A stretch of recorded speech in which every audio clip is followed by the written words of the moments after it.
Daniel, did you want to say anything to start?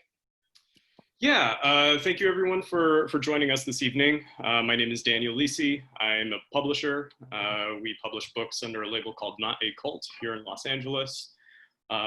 This is the 5th To the Bloom workshop that Yesika has provided us. We have workshops happening on a nearly daily basis, and we'll continue to be doing this programming until stay-at-home measures start to lift, whenever that may be. We do programs like this a lot in person at our store in Hollywood. We're going to continue doing these types of programs online in some capacity forever, but probably not on a daily basis moving into the future. But yeah, I'm really happy that these programs have been happening, that fantastic instructors like Yesika have been offering their time and knowledge to us. And I'm so happy to see all of you here. So thank you so much for coming. Yes, and so just a little bit more. Notacult has all of this programming has been happening. I think almost 7 days a week, if not 6 or 7 days a week, consistently since the pandemic, since everything kind of got turned around on its head. And I want to show some love to Daniel, who does this, facilitates this, like out of just the kindness of his heart, because everything is donation based and it goes directly to the instructors. So thank you, Daniel, for making it possible for me to support my now puppy child. But also Notacult also has really good deals on their books right now if you're looking to buy any of the books within the Not a Cult catalog that you don't have.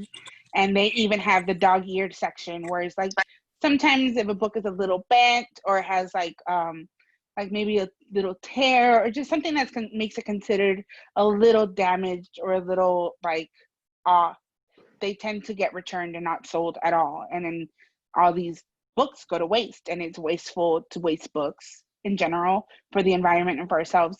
And so now Nautical is selling them called dog-eared, and you could buy like a beautiful book for $2 if you catch them right when they happen. So I would advise you turn on your notifications for Nautical so that when they go live, you could get out my trilogy for $6. You could even get for $10, you could get 5 different books from like the other instructors. Like you have Carla Cordero, who has an amazing book called Pull Apart the Earth. And you also have Edwin Bodney, who gives a workshop every single Monday. And his book is called The Study of Hands. And so that's the commercial portion of the night. And yeah, like we're out here trying to do what we can. I went through a couple, I had bipolar disorder, and I went through my mental health just took a really difficult, gnarly dip for 2 weeks. And I'm still kind of fighting to get out of the brain fog that gets left over when I have an episode that bad.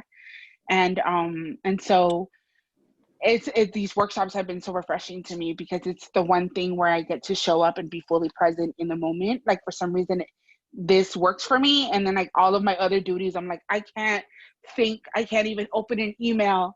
But the workshop talking to y'all has been feeding my soul. So thank you for showing up. And I think hearing other people be excited about poetry excites me too, because I've been in the game for a long time. And sometimes you forget how passionate people other than you are also about your craft. And this craft that we all share, this art form that we all love. And so y'all inspire me so much. And you write so beautifully and so bravely. And so I'm excited. And today we're going to be doing a little bit of writing too. So I went on my Instagram live beforehand and I asked, okay, first of all, couple of rules. Just so you know, the workshop is recorded because it gets put on YouTube for those that are in different time zones and stuff.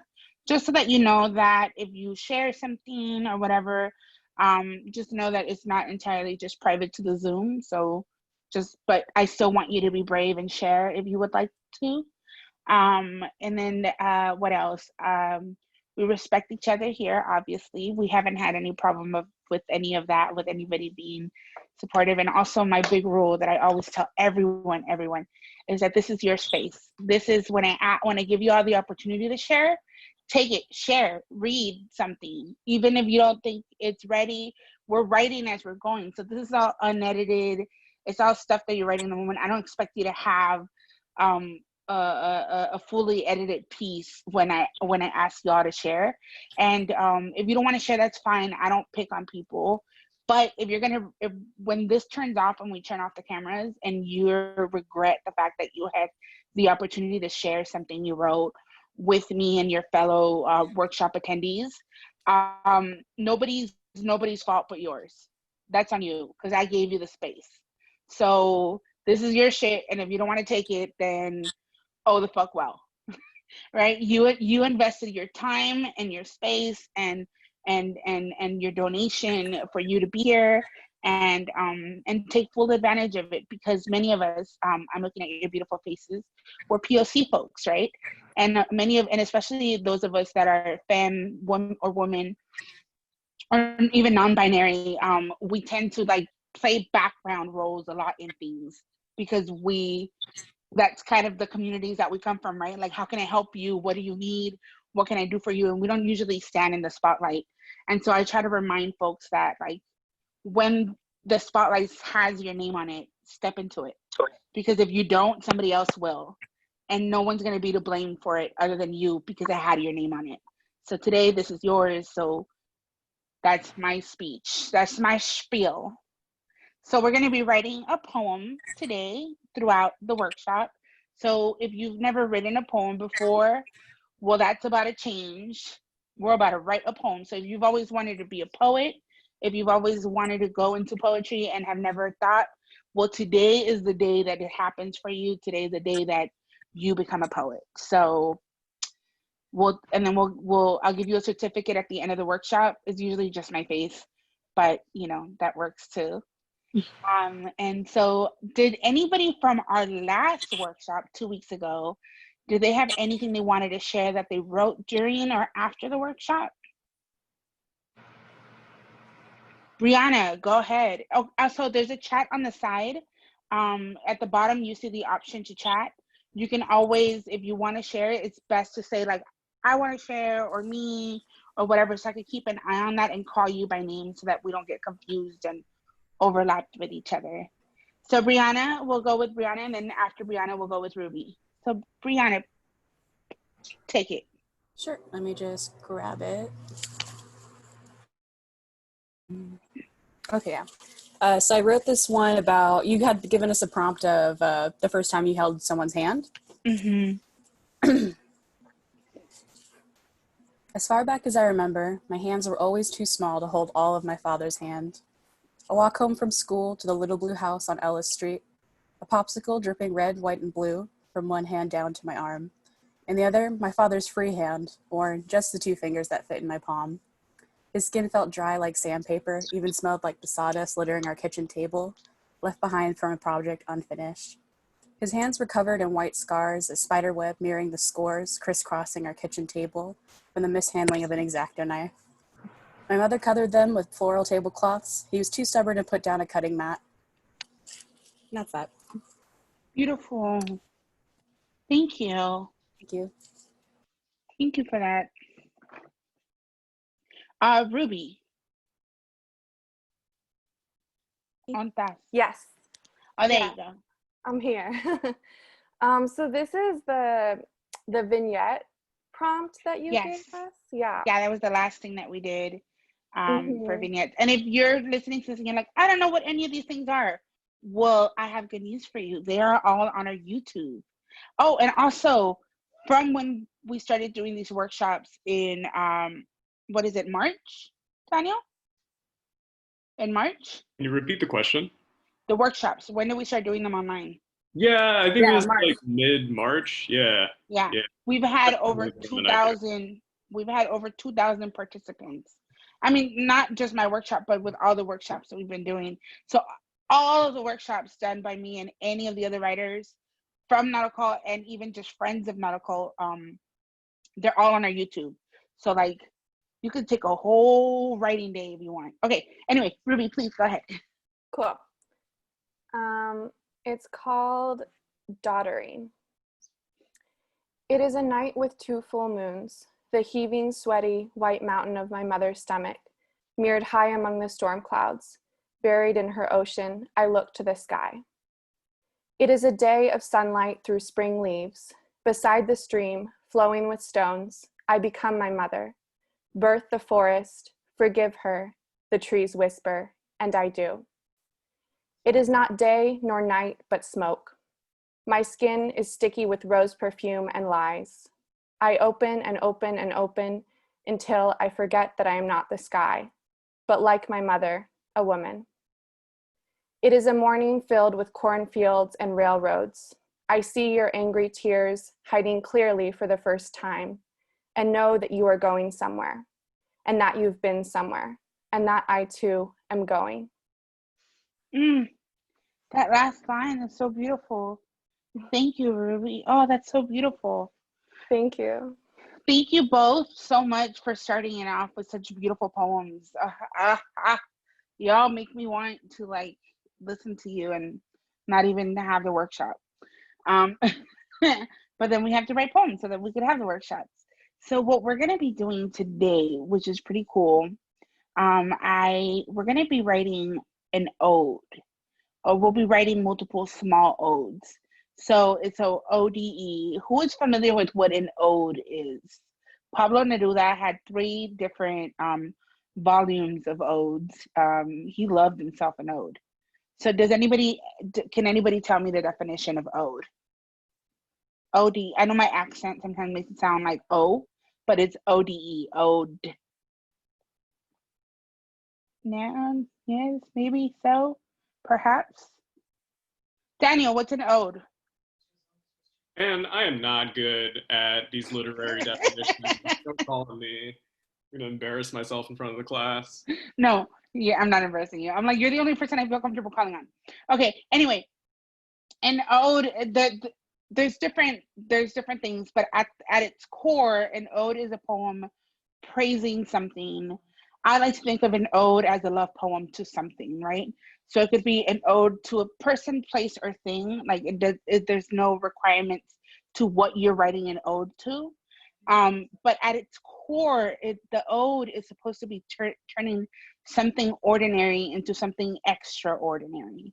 So it's finding the extraordinary in ordinary things. Like Pablo Neruda wrote odes because he wanted everyone from the fisherman to like the scholars to be able to connect with these poems. And he had things like ode to socks, ode to an onion, ode, like all these beautiful things. And so then I was going to bring a Neruda poem, but then I remembered also one of my favorite contemporary poets, Ariana Brown, has a poem called Ode to a Thrift Shop.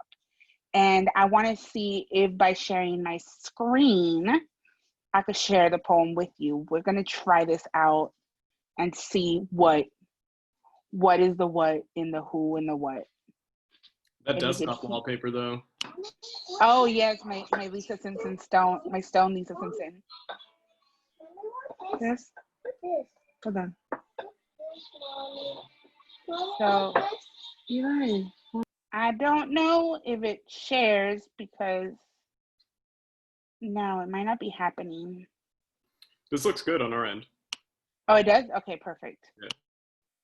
Then the poem is just taking a second to load. I don't know what's happening to the poem. Oh, you don't want to play? It might not play. It might be YouTube might sense that I'm using something. Let's reload the page.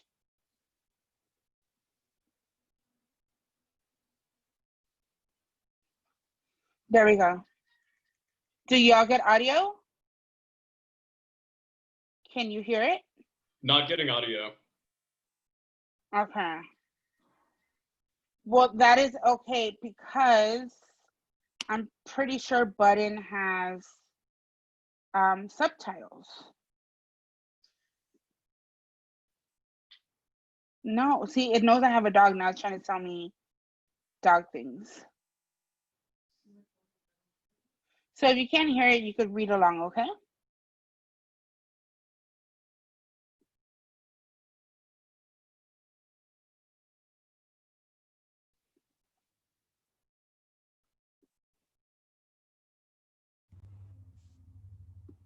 The dusty heaven that produced all my toys and dresses. I remember. I'm gonna restart it for you. I'm so sorry. A rich girl once told me she didn't shop in thrift stores because they were sad places. And immediately I pictured myself trotting alongside my mom at the community thrift on the south side, the dusty heaven that produced all my toys and dresses. I remember this will be some Natalie Cole or Otis Redding or Earth, Wind, and Fire shooting through the speakers, my mom humming about everlasting love while scouring the kitchen utensils. And I know the rich girl is wrong. The thrift stores are anything but sad. Mom had rules when I was young. Pants should be under $10, shirts less than $5, a good jacket maybe 15 or 20. I'm not sure if she made these rules or inherited them as I did, but I keep them with me wherever I go. Know that a woman who came before you knew you would need guidance, and so she gifted you from her tired palms her oldest blueprints for existing. The women in my family have always been the most original. Trust them to find a way to do something when every easy option is gone. Turn the blouse backwards, and now it fits better. Roll up the sleeves, remove shoulder pads, learn to sew so you can hem your own clothes. What can you create when the only thing in front of you is your hands? How fast can you think? How deliberate can you be? Can you imagine something better than what you have, then make the thing you have better? Who taught you to make a solution where there is none? Who was it that said adapt or die? And did they meet my mother, queen of couponing and early morning yard sales before the Texas heat brushes the back of the neck? When I tell you department stores overwhelm me, what I mean is 15% off is not a sale. I'm not even sure why they have sales because I'm not showing up till it goes on clearance. Mom says everything goes on clearance. Mom also says the only things you should buy new are shoes and underwear. That just because you don't have money doesn't mean you can't be sanitary. Don't leave the store until you've seen everything. The selection changes every day. Every 24 hours, a handful of new chances to become an artist. My mom says she used to write poetry. My father, when he was alive, was a dancer. Did I learn grace, or was it passed through the blood? Have I always been creative and practical? Today, I bought 2 sweaters, 2 belts, and a mason jar for $3. Texted my mom, thinking of you. And that was the beautiful Ariana Brown. 1 second. Let me put you back into my ear. Can y'all hear me? Can you hear me? Yeah. Okay. Perfect. So were you able to hear the audio for the poem, or was it just the text? The audio came through. Oh, perfect. Isn't her voice beautiful? Like Ariana is like one of my favorite poets to listen to. But she wrote an ode to a thrift store. So when you're writing an ode to something, it's basically a love letter to something. So we're going to be writing a couple of prompt love letters to things, and then we're going to be doing like a larger one. But I'll coax you as we get in that direction. So I want you now to look around your room, whatever room you're in. Look around, just take inventory of what's around you. And then I want you to identify the thing that is the furthest away from you in the room. So what it would take you, I guess it would be diagonally the corner across from you, or maybe across the room, but what is the furthest thing? Whatever you feel is the furthest thing. I don't know how you define furthest, but whatever the furthest is for you. And so you are going to be writing an ode to this object, okay? So while you're writing an ode to this object, I want you to remember different things. I want you to remember, in other workshops, we've talked about imagery and how imagery is basically using all of our senses, right? Sound, sight, touch, taste, and smell to describe things. The more you use the senses to describe things, the more vivid the picture that you're painting becomes, and the more relatable your poetry becomes. The more details you give, the more relatable your work becomes. The more specific you are, the more relatable your work becomes. So this object that is the furthest away from your room, you're writing a letter to it, okay? I want you to remember that this is an object that sits in the room every day. It shares space with you every day in whatever room this is that you're in. You're in your living room or your bedroom or whatever. This object gets to observe you live your day. So I want you to have a conversation with the object. Talk to it. You're writing it a letter. If you can't get yourself to write it a love letter, just write a letter to the object. Okay, and I'm going to give you 5 minutes to that. There's no wrong way to do this. I just want you to kind of get into the mind frame of what an ode is.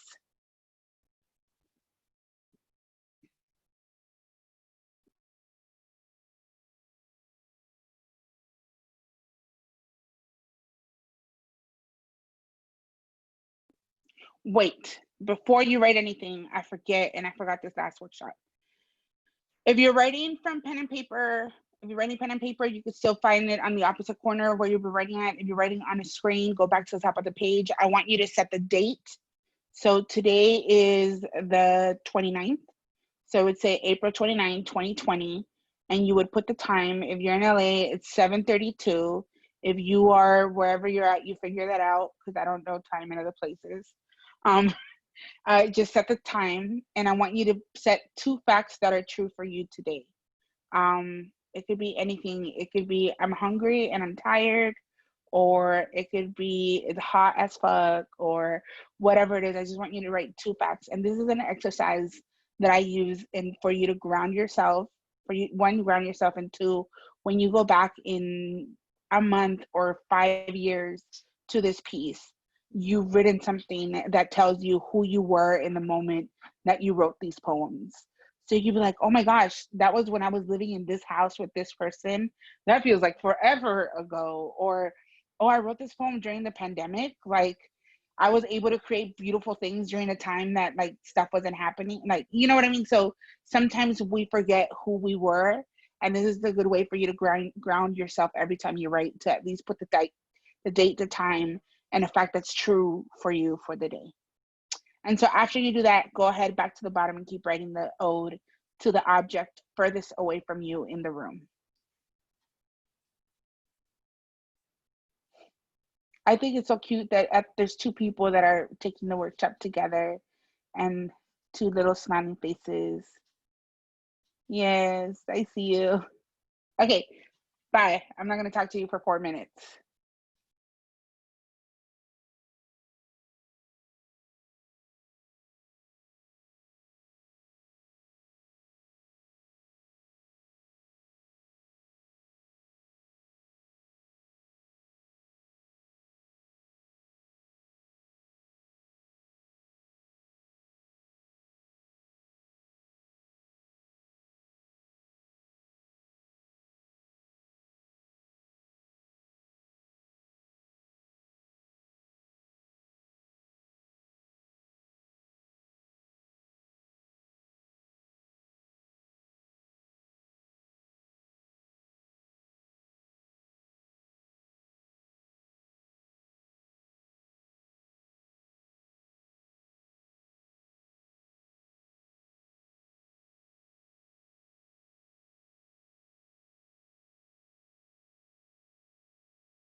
Okay.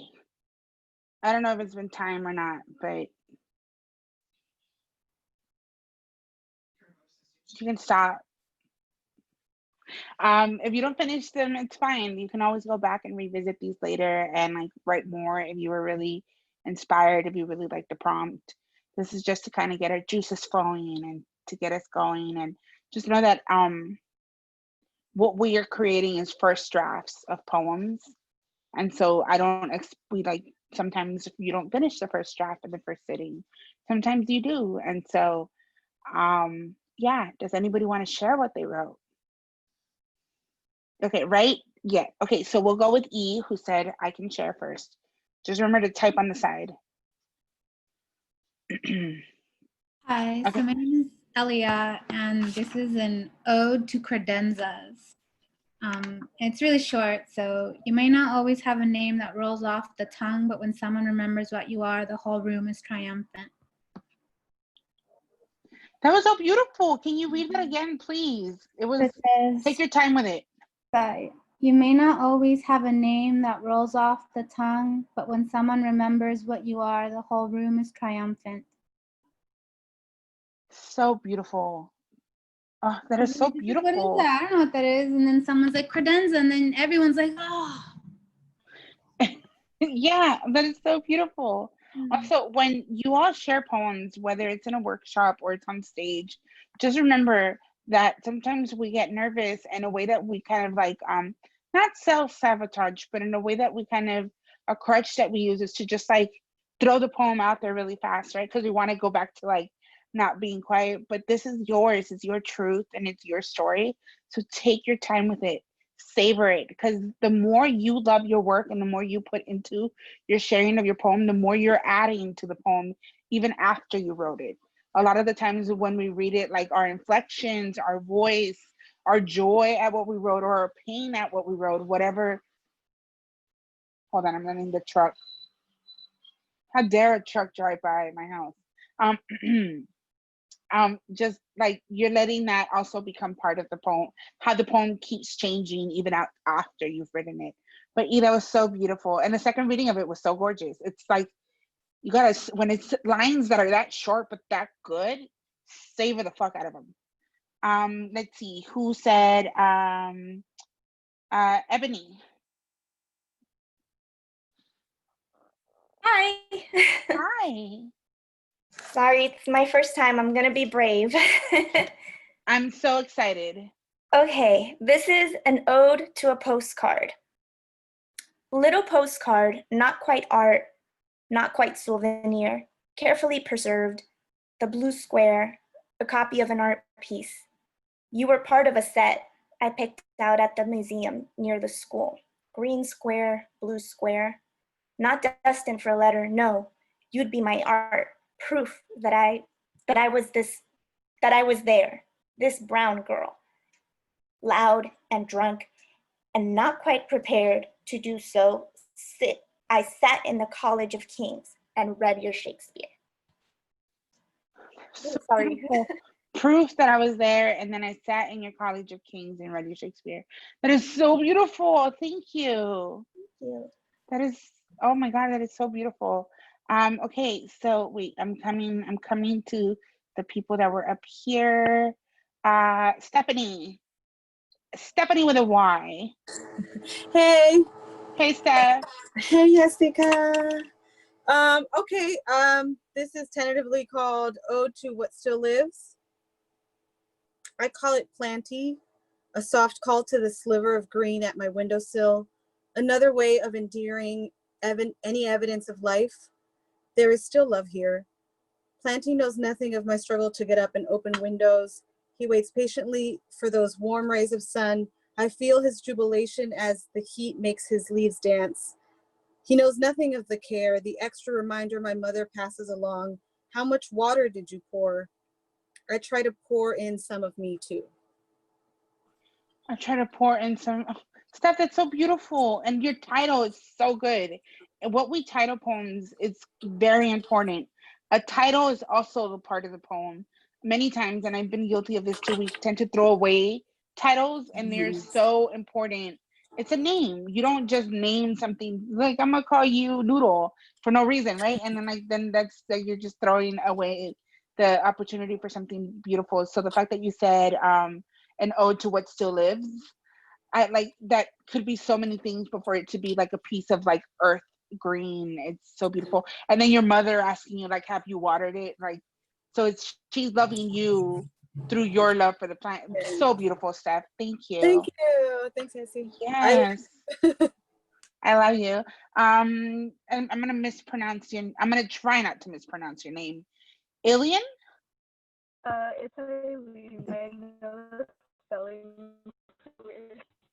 Say it again, my love. You're cutting up. You're breaking up a little bit. It's Eileen, but thank you for Oh, sharing. Eileen. That's beautiful. No, I love it. I'm sorry. Now I know how to say it, and I'll say it right all the time. All right, go ahead and share your piece.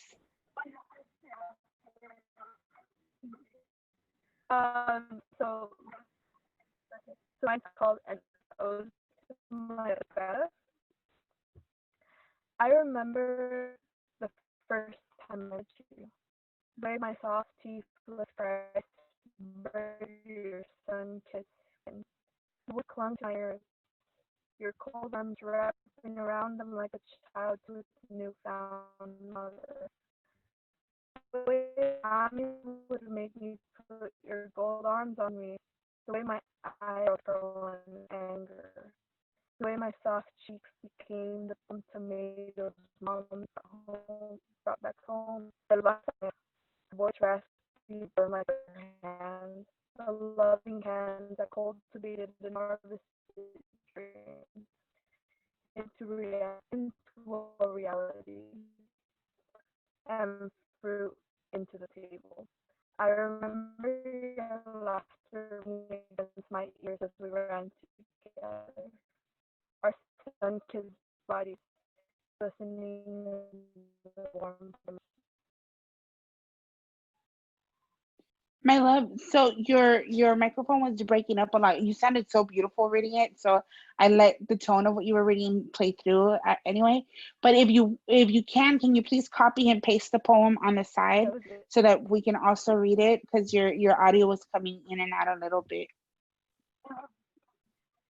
But thank you so much for sharing, and then we'll read it once it's on the side. But in the meantime, while you copy and paste that, Alex Wagner asked, and then we'll do Alex, and then we're gonna move to the next exercise. So if you didn't get to read this time, I have it on my phone, but okay, then don't worry about it. Then the next time that you share, you could just we'll copy and paste it over, and we're good. So we'll move on to Alex for right now. Hi, can you hear me? Sorry, my camera Yes. is not working. Okay. No, you're great. I'm gonna get my life together, I swear. We're all figuring it out. Some of us have audio, some of us have camera, some of us have both, some of us have none. It's cool. All right. To the fern that hangs in the corner of my balcony. We got you because my boyfriend insisted that succulents in my terracotta pots didn't create the lush environment we were looking for. The woman working in the store warned us ferns take a lot of water to thrive. There is a reason I only have succulents. I've accidentally killed every other plant I've owned. But he promised to take care of you. So we took you home, and here you hang, half dead. Please know, we're trying.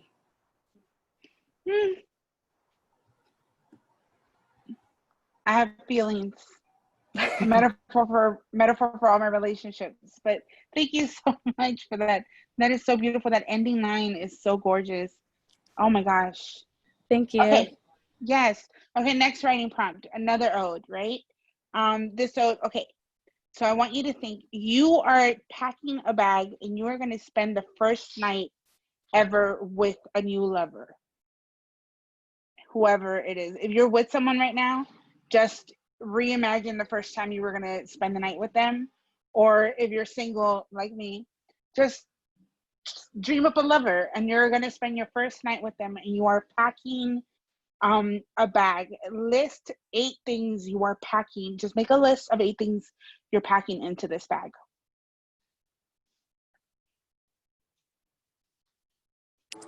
question. So just the list, or are we writing like any? Right now, we're just writing Just a the list of things? 8. Okay. Yeah, 8 things that you're packing into the bag.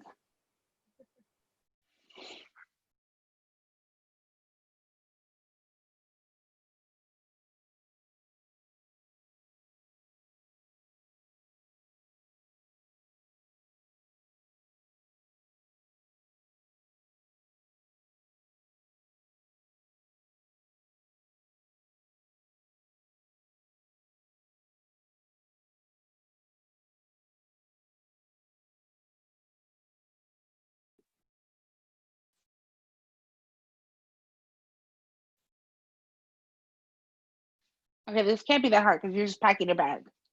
So you're gonna pick the 5th thing. So count down, and the 5th thing that you packed, that's gonna be the object you are writing an ode to. Now think of this thing, whatever it is. If it's your chonies, if it's your underwear, how are these think of how these underwear are traveling from your house to your lover's house, and what role they will play on this first night with your lover.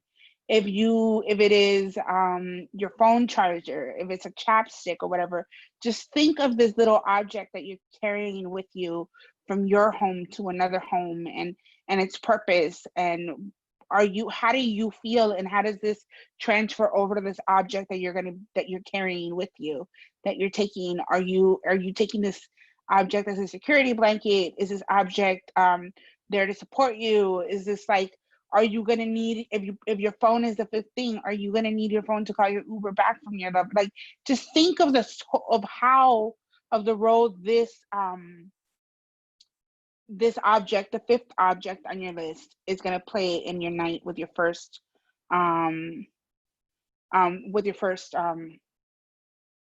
with the first night with your lover. All right, so you have 5 minutes.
Okay, time's up. Time's going by. It's so fast, this workshop. Yeah. Usually around 8, we're writing like the last poem. But whatever. We'll do what we do, and if we don't, it's still beautiful. Who wants to share what they wrote?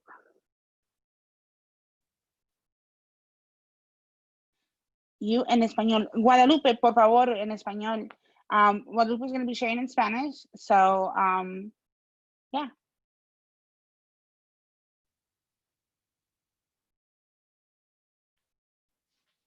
Whenever you're ready, Guadalupe, cuando estés lista. Ok. Estaba haciendo la lista, pero me tomó mucho tiempo pensar. Y mi quinto, my fifth item was nothing. Was an empty space. My first, like in my mindset, my first thought was, you fuck. La regaste. Nada, you have nothing, so you can take nothing. So I wrote something about taking a little bit of nothing. Y dice, oh, wow. Entre otras cosas, también me permití empacar un poquito de nada. A veces pensamos llenarnos de todo, saciarnos cada espacio de nuestra alma. Pero he pensado que quizás entre nosotros hace falta esta tarde un espacio para llenarnos de nada, para habitarnos en el silencio. Y eso escribí. Guadalupe, eso es hermoso. Muchas gracias. That was so beautiful. In a nutshell, for those of you that don't speak Spanish, she told us she didn't have anything in her 5th slot. So she's like, I'm fucked. But she wrote a poem about bringing nothing over to her lover's house because sometimes what you need is a little bit of nothing with your lover, like something you could both fill. And oh, that's so beautiful. Qué hermoso. Muchas gracias por compartir eso. Yes. We're gonna go back up. Hold on. Y'all are excited, so there's all these comments moving, and it's not letting me scroll. Oh, there you go. A ver. Gerardo, por favor, please. Hello? Wait, yes. Am I on? Can you hear me? Yes. Oh, okay. I'm so sorry because I can't see myself. Okay. I'm really nervous, but thank you so much. We got you, love. Running shoes. Running shoes because just in case you're a sporty kid in the morning, in case you want to take me on a hike to see the sunrise, in case you want to take a jog around the neighborhood you live in, because there, people like me don't get called names. They just stare. In case you have a gym in your complex and you want to work out and take a shower together in the locker room. But no, it's in case I need to run. I like that wraparound and it changing its meaning. Oh, that was lovely. Thank you so much for sharing that. Thank you. Luz, your turn. So far I'm skipping over people that have shared just so that we could give everybody an opportunity to share at some point. Okay, so toothbrush. Say we spend the entire night together. We fuck, we laugh, we choose to be there in that moment, alive. It's euphoric, and in that moment, I trust you. We promise that we can't promise each other anything else but to be each other's safe haven for the night. Well, then maybe, just maybe, I'll get to use that toothbrush I packed in my purse in the morning, in your house, with you, maybe for round 2. Beautiful. I love it. Yes. Thank you so much. Maybe for round 2. Yeah. Let me see. That was Luz. Brianna? On that. Brianna. Hey. Yes. So you somehow called me out because my 5th item was my spare panties. Not my number 1 choice, my spare panties. So here they are. Not my first choice, but a safe choice. A runner-up in black lace, a more traditional cut that frames my ass just so. In case the night is too hot and the Calvin Klein I wore is soaked through with sweat, there you will be, secreted in the pocket of my dress, ready to slip into his bathroom, a quick change before I take center stage on his slate gray sheets. Beautiful. Panty poem, yes. And Woody, and then we'll move into the next exercise, and then in the next round when we share, it'll be only people that haven't shared before. So Woody, where are you, darling? Hiya. Go. Hi. Hey. I also did a spare panties poem. So Oh, would yes. So another Please. one, or okay, no, cool. Everybody's panties are different. Okay, Please. cool. Extra pair of panties. How does it feel to be the one going home with me? Lisi, she'll stay back at their place. The suggestion of a flagpole. She'll lay like a satin mouse nest, tittering under their bed. But you come with me. You're elastic and uncomplicated. In you, I suggest nothing besides hot plates and mornings, cool and nude. Okay, first of all, that was such a sensual read. I was just like, yes, sexy panties. I love it. Thank you so much. Oh my God, y'all are so good. I just want to keep suggesting objects and have you write poems to like random objects because y'all are write so beautifully about it. So, okay, so this is going to be, we always write like the one longer piece together, right? And at first I wanted you to write an ode to your bad day. And I wanted you to talk to your bad day. But I thought, let's not go there. Like we don't need to move into that. I'm a really strong believer that for you, good poetry doesn't need to be painful poetry. It doesn't always have to deal with trauma. Sometimes it could deal with joy and making the ordinary things extraordinary. And that's what odes really are, right? That's what I told you all in the beginning. So I want you to think of, in here in this name of things, yes, good poetry doesn't have to be painful poetry. And sometimes a lot of us, especially if we come into poetry through like slam or through competitive poetry, we think that we want, like, because you're trying to move people as quickly and as strongly as you can in 3 minutes. So you're like, if I tell you everything that's wrong with me in 3 minutes, you're gonna feel bad for me and give me a perfect score. And I'm like, I guess it works, but it doesn't work if you want to be a long-term writer. And if you're gonna because you're not always gonna want to write about the saddest shit in your life. Sometimes you want to write about beautiful, vibrant things. You want to write about your panties, and or a toothbrush that you bring over in hopes that you get to have around 2 a.m.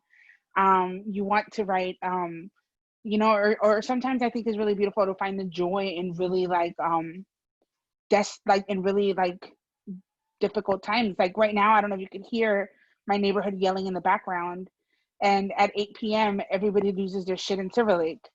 And I think that that's one of the most beautiful things that's coming out of this pandemic. And if I were to write a poem for the pandemic, I would write an ode to 8 p.m. So that's what I want you to do. I want you to think of your favorite time of day, whether it's currently now during the stay at home or before or after. We don't ever need to write about the pandemic because it's obvious we're here, whatever. But I want you to pick your favorite time of day and you're going to write an ode to this time of day. You're writing a letter. Let's say you pick 7 a.m. Talk to 7 a.m. Tell us about 7 a.m. What makes it special? What are you doing at 7 a.m.? What's so beautiful about it? Usually my favorite time of day is probably 4 a.m. because 4 a.m. it's too late and it's too early for anything to happen. And kind of things get lost in 4 a.m., So if I were to write a poem to 4 a.m., it will be about the things that I do at 4 a.m. because no one's watching. So I want you to think of that. Do you pick 3 p.m. because it's when everybody's in your house and it's vibrant and it's colorful? Or do you pick noon because you love lunch? It doesn't have to be very complex, but I want you to pick your favorite time of day, and you are going to be writing a 5-minute poem to this, okay? So whatever it is, and there's no test, just pick your favorite time of day and write an ode to it, and give me specifics.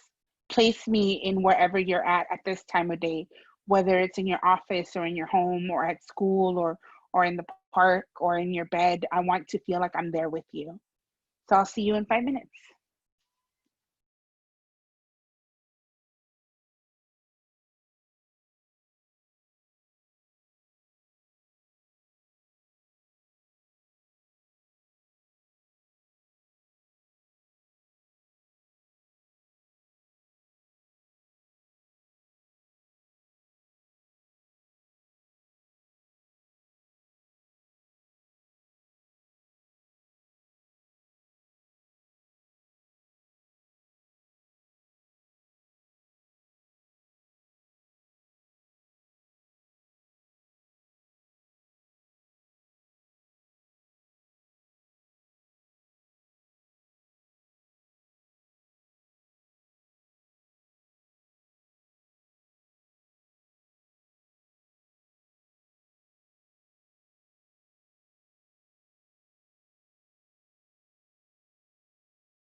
Okay. It's been 5 minutes.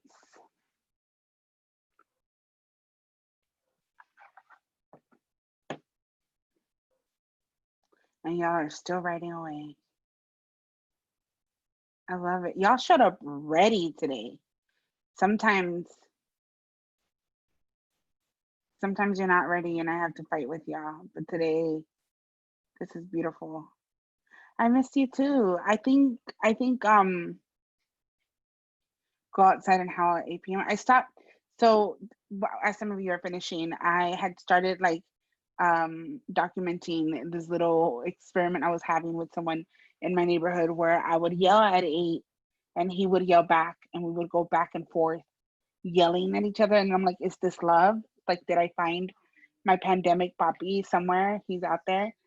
But then I stopped yelling because I'm like, he had a bullhorn the other day, like a foghorn. I'm like, anybody that brings a foghorn to the party is an annoying person, and this love is never gonna work. But who wants to share? Edie's, Iris, we will start with you. Can you see me? Yes, we can see you. So is it Edie's or Iris? It doesn't matter. No, it I does don't have a matter. preference. Oh, I'm okay with Edie's. Okay, so it's Edie's. Okay. So I haven't written in like since like freshman year, so I'm kind of a little rusty. It's all good. Okay. So I chose the morning, and this is a weird specific time. Like I always wake up at this time. It's 7:20 a.m. Perfect. I love specific. The more specific you are, the better it is. Okay. Birds chirp and dogs bark as soon as the sun rises, and so does myself. The tear stains disappear from my cheeks from a mental breakdown from midnight. I do not recall my nightmares or recall the darkness in the tunnel of my mind, but one thing is certain, that before I wake up, I walk into the light of the tunnel and know as soon as I open my eyes and tear open the blinds of this vacant room that today will be a good day. Thank you for that. I wish I felt that optimistic at 7:28 p.m.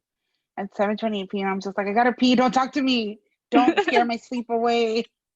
Thank you so much, Edie's. You're welcome. Isabel, can you share, please? Yes. Isabel Peña, yes. Last time I saw you was in Williamstown. Oh my goodness. When I Crazy got time pneumonia long because ago, I had but- never been, Isabel, I had never been in snow until that time. And then I got pneumonia because I kept walking around in the snow. Oh my God. Yeah. The brightest day of the semester was when you came through, but yeah. All right, I'll jump in. This is an ode to 5:30 a.m. The toilet flushes and stirs me awake. My blinds shut out the early morning light, and I thank them. My dog arouses from under my heavy yellow sheets. Her eyes as big as the moon. She paws at my face and rolls over, begging me to pet her belly. The faucet turns off, and I hear my dad clearing his throat. A knock, and my door creaks open. My dad's dog, all done with her morning routine, leaps onto my chest. My door clicks shut, and I hear the start of our 97 Jeep Cherokee outside. The car is running. I close my eyes and beg my dogs to rest. Today will be a good day. Thank you for that. I felt like I was just in your house for a morning. Thank you for all the beautiful, vibrant details that had. And like, I think there's something beautiful about hearing someone you love getting ready for work. And so that made me like, I miss being able to hear somebody I don't miss the people I love going, you know what I mean? Like, it's just such a beautiful, like when you have a routine with someone you love. Okay, so Anus Kadar. And if I mispronounce your name, please correct me. Hello, yes. Okay, can you hear me? Yes. Okay. Well, thanks for like having this as my first time. So welcome, baby. Okay, so I chose 6 a.m. Because I have earned you. I set the alarm the night before just so I could meet you again in the dark. Let's watch the sunrise together and feel the joy of my writing with no interruption, like the cupping of my hand to an altar, like the world was born mine. a measured pour, and the soft tapping of keys, the lovely cliche of staring out the window with no regard for time and space. And when the rest finally join, sleepy-eyed and loving, let us wrap them into this beautiful day. Beautiful. That first line that said, because I've earned you, was so beautiful that I like stayed on that thought for a long time. Like, you do earn 6 a.m., right? You like, whether you went to sleep early so you could wake up at 6 a.m. or you're sacrificing your sleep to be up at 6 a.m. Thank you for that. That's so beautiful. Thank you. Amy. Hi, can you hear me? Hi, yes. Okay, so my ode is also to 6 a.m. I know everyone thinks I'm crazy for loving you, but I do. I didn't always love you, but I grew to love you. But don't take offense because it's easy with you. Something happens within me that I cannot explain, not to you, not to others, but that's okay because I know I love you, and I know you will rise with me every morning to bring me light, to bring me the soft snores of the boy laying next to me, to bring me another waking moment. Thank you, Amy. All these 6 a.m. poems. I'm not a morning person, so I'm like, that's beautiful, y'all. I'm going to bed at 6 a.m. Let me see, who else? Des, do you want to share? Sure. This is my first time too. I'm loving this and I'm loving you. Thank you. Thank you for joining us. This is an ode to 5 p.m. I wait for you all day, waiting in anticipation for this fucking day to end. 5 p.m. to arrive. I leave my office free at last. I don't look back to see who's watching me. It doesn't matter. I can get in my car and drive away from this hellhole. Some months, the sun will be in the sky still, on its way down, but shining warm and bright. 5 p.m. means I'm done with emails, done with white people, done with the office. 5 p.m. means I drive toward home, back over the bridge, and get to look at the river water glimmering in sunlight. I may get home by 5:20 on a good day, throw my bags down, shoes off, bra off, sweatpants on. Some nights it's ramen and movies. Other nights it's a barbecue on a tiny grill in the garden, listening to music, watching the sky change color, savoring the hours of pleasure that 5 p.m. brings. So beautiful. And then the feeling of 5, I think we all know that, right? We're like, fuck this place, I'm out. The meme of the chicken running like out of the, have you seen the running chicken meme, like out of the place when your manager's trying to ask you something? Thank you so, but that was so beautiful. Like I felt like I got off work and drove home with you. And I think that those the best poems are the ones that take people with you to whether it's an emotion or it's an actual story you're telling. And so thank you for that. Arthur, wait, hold on, I skipped over somebody. No, Arthur, do you want to share? Yeah, thanks, Yesika. Thanks for having this here. I Of remember course. you came to San Diego State, I think in 2016 or 2015. I remember, and you read poems to Poetry International. I was there. It was awesome. So it's great Thank to have you. you. I Okay. love San Diego. Yeah. Yeah, I'm back in LA now, but you know, San Diego is nice. This is a ode to the evening. In the territory of where I'm from, the drum beat drops like a slow sunset dressing the benevolent evening. It's that time of day that smuggles the dawn with the bag of dope, like my cousin who tells drab jokes about dead Armenians. He always makes us hold a candle when we gather in a crowd. He had a bounce to his language. The syllables rolled out of his mouth like a black Cadillac drifting through the green dusk. When the sun gets low over the buildings with intricate lights, we are sub rosa, familia, Gentani, which is switch code for fam. You feel me? Oh, evening, miniature sun with your syndicate of clouds. I know you robbed the day with your mob of night phlox blooming just before the moon walks out. We lost lives this year. They locked us down this year. Where I'm from, the shots go but the chitter of birds flock up again. And in this vexed life, with an ache in the sky, I'm sure as shit happy when the sun goes down. Beautiful, Arthur. Thank you for that. That didn't even sound like you wrote that in 5 minutes. Thank you. It's beautiful. Okay, so I'm trying to cram in 2 more people before we start winding down. Martha.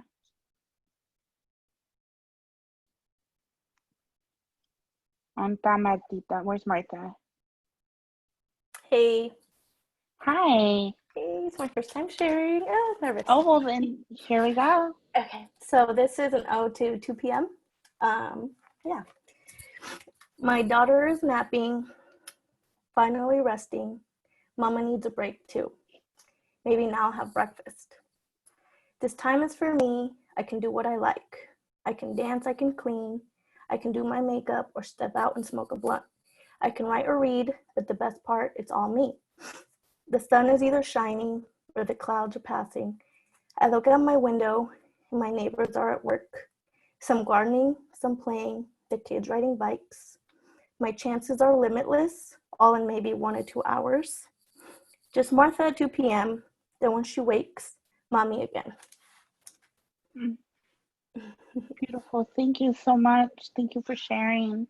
We're going to jump right into James, and then after James, we're going to jump right into Leah, and then that'll wrap us up. So James. Hello. Hello. So my poem, it's Ode to 12 a.m. Nothing. Officially, it's the start of a new day, but it's usually the end of mine. It is time for me to reflect quietly. The only time I am alone with my thoughts and they answer my questions. I can write at this time or read, but mostly I just think of nothing. I just feel. On the bad days, all the ways that I have failed, and on the good days, why those failures don't matter. Thank you. Thank you. And those good days are good. Why they don't matter. And Leah, please do us the honor of being the last person to share before we wind down.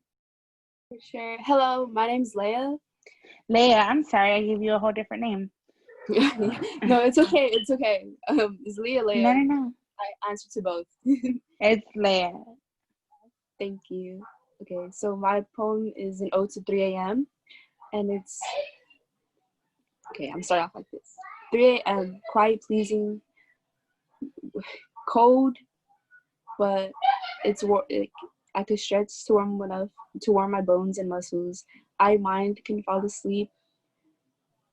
My eyes just, I and mine can fall asleep, but my eyes are too full of vitamin C.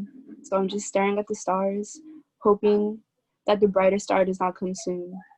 Empty-minded soul, free, like I'm part of the sky in the middle with the stars. Thank you for that, baby. Yes, I'm just saying that, hoping that the brightest star doesn't come soon. Yes, Brianna, that line, the brightest star coming soon. Like it's like you're laying in bed and you're like, what if the world ends right now? You know, it's such a 3 a.m. thought.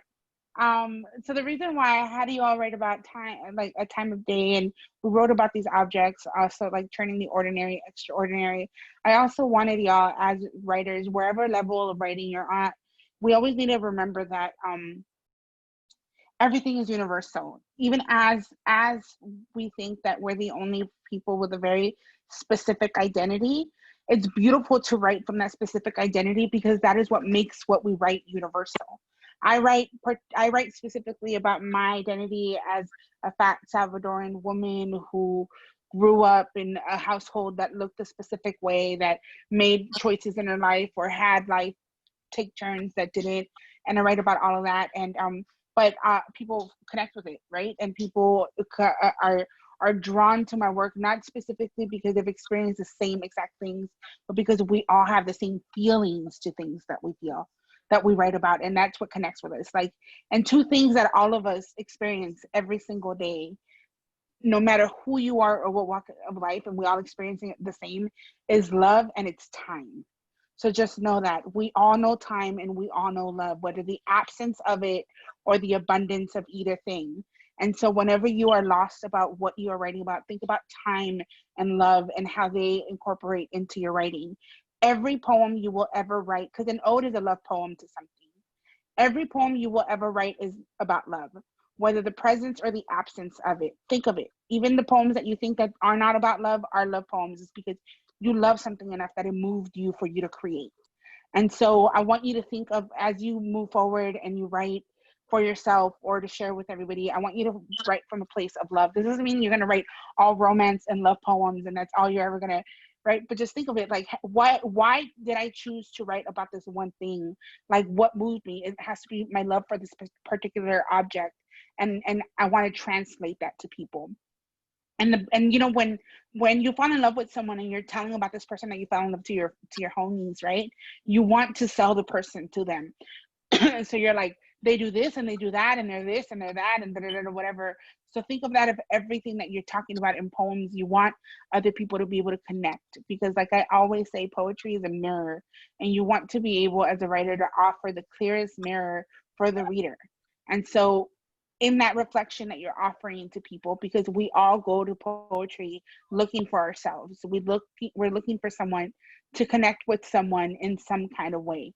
And you know, there's those people that go to, I don't know, there's other people I've been told that go to poetry for other things, but I don't know. I don't read like that. I like to read poetry that makes me feel, reminds me that I'm a person, and that I exist. And that I am incredibly flawed, but also incredibly resilient.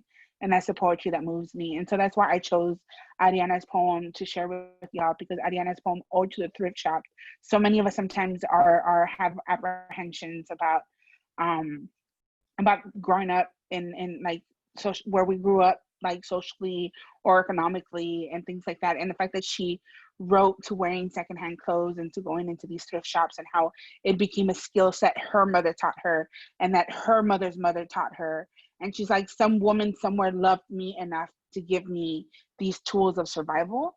And like, I didn't grow up shopping in thrift shops, because thrift shops usually don't have clothes for people my size, but I could connect with that, with your mom saying like, hey, it has to be under $20 for me to take it home.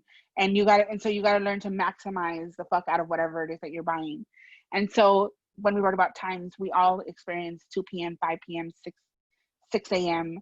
But listening to you, like I don't ever wake up at 6 in the morning, but listening to you made me feel like maybe I want to earn a 6 a.m. So hopefully you've walked away feeling a little bit inspired and create something from this to the next workshop. And thank you for coming, and thank you for supporting yourself and supporting us. And again, Daniel, thank you so much for making this possible. And I love all of your little beautiful faces. And your poems were so good tonight. So good. So any closing remarks, Daniel? I agree. That was so wonderful. Thank you, everyone that shared this evening. We'll be back again. We have many workshops that are happening. Tomorrow, I'm actually teaching a workshop tomorrow about the self-publishing process and how it reflects with traditional publishing models. And then we have a reading that's happening on Friday that's hosted by Stoya. It's going to be really excellent. Thank you so much. And thank you for your time, Yesika. Of course. Thank you, everybody. Have a good night. And if you share your poems online, tag both Notacult and myself. Bye. Take care, everyone.